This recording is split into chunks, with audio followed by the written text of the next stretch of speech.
But yeah, we're going to go ahead and talk about our 3 years of the way and then get into our top Christmas movies. And honestly, Shantaé, every year our anniversary for the show comes up, it kind of like creeps up because of the fact that it's surrounding like the Christmas holiday. Mm-hmm. I feel like it gets kind of like wrapped in there, like kind of even like forgotten about. Well, our first episode was holidays. And that's what I like remembering. We dropped it on New Year's Eve. Yes. Isn't that crazy? And I don't even like, I again, I have a hard time listening to our very first episode because it is so cringy. It's really bad. But it was so much, it's still fun to listen to and like fun to hear us talk about. I think it's also like, I've always said this, but it's a great benchmark. Like, and I think that's why we ended up putting it out. Like, we could have just decided to keep that one in the vault, but right. I was like, it'll be a great way to look back at how far we've come, because we've come a tremendous amount from that day. And even like on the different years and the different steps in between, like we've learned so much about podcasting, and I think it's just a great way to be like, yeah, that was our first episode, but I think everybody's first episode is pretty cringe. Oh yes. Oh yes. Unless they record like 5 to 10 before they actually put it out, and that's no fun. No. and that's literally what we tell people to do. We like advise that. But yeah, no, I totally agree. And even just, I don't know, does it make you proud? I have a really like a sense of pride when I think about, or even just looking through our Instagram feed about like posts and things, and just kind of like how that's changed. You know, our color scheme we've played with here and there. You know, we've tried different templates for like, you know, how should we roll out this episode? What does that look like? You know, and I think we found a good thing now. What we've got going on now looks good. It's attractive. It's cohesive. But looking back at some of our first stuff, I'm like, wow, I literally downloaded like this app, threw a template on it, changed some colors and called it a day, and thought that was it. Like, you know what I mean? Threw some text on it, like literally word art, clip art level type of like design work on my end. But that just shows the growth. Everybody has to start somewhere, and it's not always going to be, you can't start and be like the best of the best unless, you know, right, that's something that you do, or that you work in graphic design, or, you know, like you would have to be all things. You'd have to be a podcaster, public speaker, a graphic designer, if you're doing video, a video editor. And, you know, you can't really jump into something new and expect it's going to be like Horrible Decisions level season 7, you know, I don't even know what's going on, but I'm even sure that they look back at their stuff and they're kind of like, or pretty much all podcasters probably look back and cringe at where they started at. But that's the whole point, is that each year it gets better, and you learn from your previous mistakes. Like, absolutely. It's all just a learning opportunity. And I even think about that, like when I said like points in between, like thinking about Splash Fest and how like that was our first time ever doing a live event. And it went well. Like everybody was really impressed with us, but like from our end, it didn't go well. Right. Like I totally remember that. And that was super like validating for us. You know, we kind of had this like imposter syndrome. We were like, ooh, we wanted to make sure that we showed up and made a good impression because these people asked something of us. Mm-hmm. And yes, we did get a lot of like, you know, attention and support, and like people thought we were dope. It helped that we were both very attractive women at this event. Let's not even forget that that was part of it. But ding, yep. Period. We showed up dressed to the nines. We really did. But you know, like our banner wasn't necessarily, like we didn't have a place really to like put up our banner. The sound that we got like the wrong microphone, so that when we went back to listen to everything, literally it recorded everything. Yeah.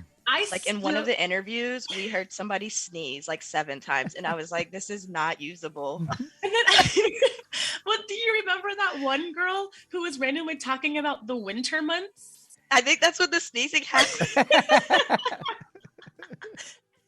And every time now, so randomly, I'll be like, the winter months, and like that. No, Because that was 2018. When did we do the Met Gala? Right before COVID, December 2019. Oh, maybe it was August 2019.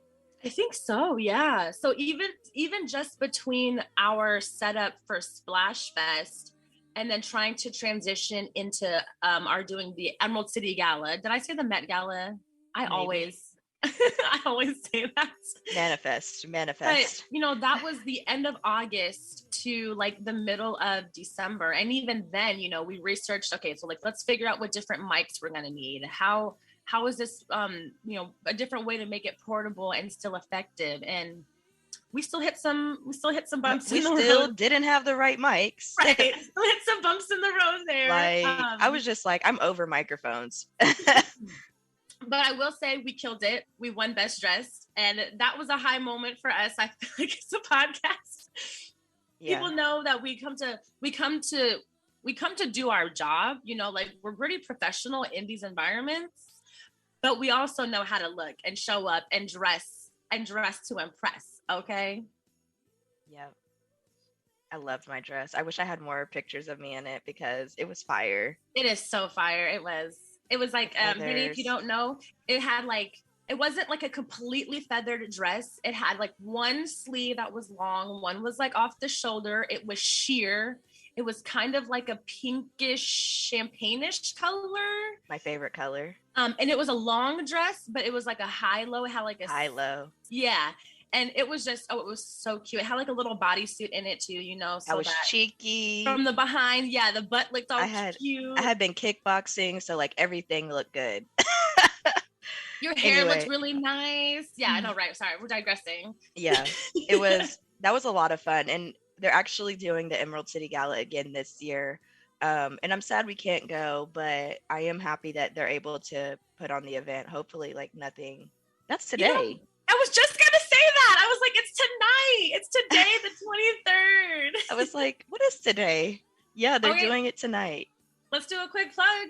If y'all are available tonight, I'm pretty sure it's at Numos, Barboza, the Runaway. They usually have it at all of those venues over there in Cap Hill. The Emerald City Gala. Show up dressed to impress. Okay, this is a clothing drive to help with the homeless population in Seattle because it's not fun to be outside in the winter months. No, it's not. They're also doing a bunch of live performances from local artists. Okay, so you're gonna see the Martial Law Band most likely.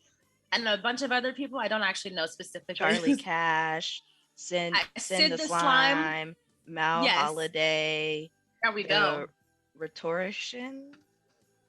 So if y'all got all your holiday shopping done and you're not doing anything else tonight, check out the Emerald City Gala at Numos, okay? And come dressed to impress. It is a black tie event. Yes, like we're not playing. And I'm not talking like Seattle dressed to impress. I'm talking like if you were in LA or New York dressed to impress, okay? Everybody came out last time. Please. Yes.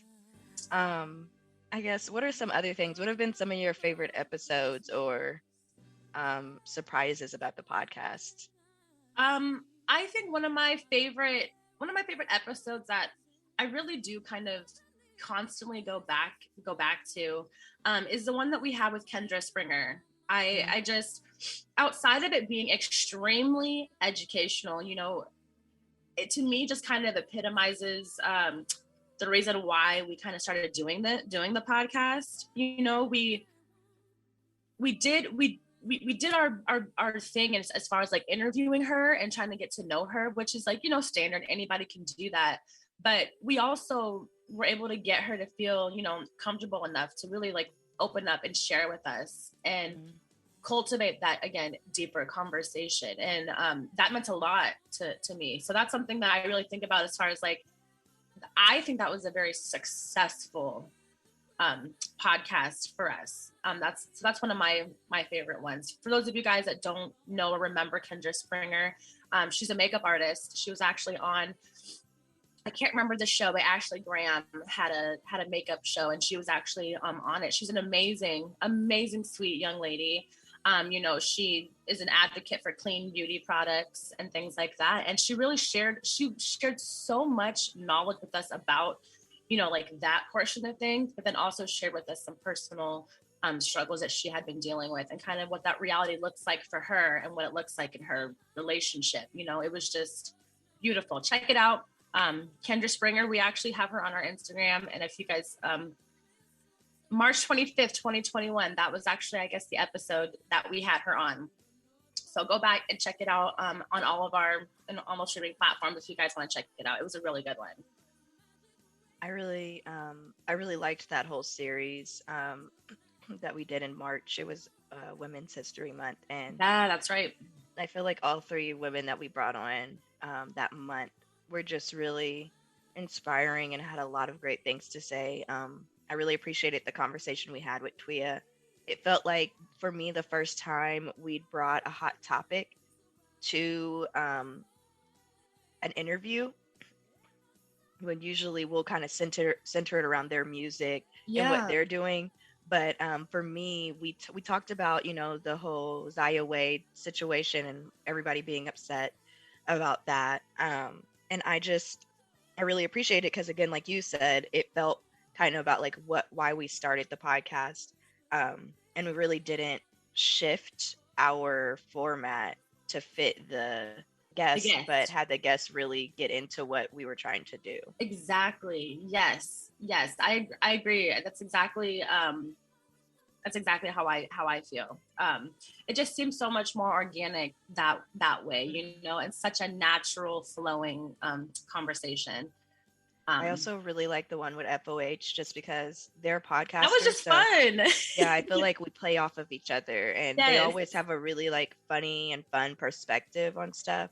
Their energy is great. And they really do bring a great perspective to anything. We've been on their podcast, they've been on our podcast, and we've even actually linked up in person. And it's the same in person as it is. Yeah. As it is like over podcasting and Zoom. They're really great people. They are. They made it. That's another episode where it's just easy. Everything just kind of flows. It's conversational, and you can tell we're having fun. A lot of fun. One other person I wanted to shout out, and I would say this is mainly on his show. I really liked talking with Tyson because, again, it's another one of those. He's always going to play devil's advocate or bring a different perspective, even if it's not necessarily what he actually believes in, but it's like to actually foster that conversation of let's put ourselves in somebody else's shoes.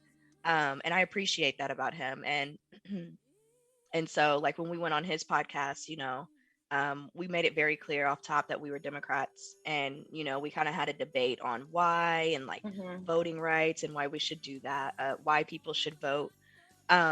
And it was interesting because he challenged us, and we kind of sat there for a moment like, And I don't know about this guy. But then like at the end, he came full circle, and I actually like at the end, I remember telling Jasmine, I was like, I really liked doing that episode. Yes, because it gave us a platform to speak on the things that we feel and believe, but also he challenged us. It was like a healthy debate. It wasn't so in your face. It was very healthy. Everyone was all calm and collected, and you guys got it out on the table, and you're like, you worked through it. And that's how it should another be. Thing that we're always trying to do. So and that's what we're always looking for too, is like, because Shantaé and I always talk about this. We don't agree on everything. We might have varying opinions and preferences, but a lot of the time we will stand on the same side of issues and topics. And it's so nice when we have, especially a male perspective at that, let alone someone who is gonna like challenge it and not necessarily tell us that we're wrong, but have us look at it from a different view. And that's what I really appreciated with him, is that, he's not, you're not wrong, but what if, what about this? What about or this? Yes. And I love and appreciate that about anybody. And kind of guy. Yeah. And that's Tyson from Tyson's Vibe podcast. If you guys want to check him out. That was our April 1st episode.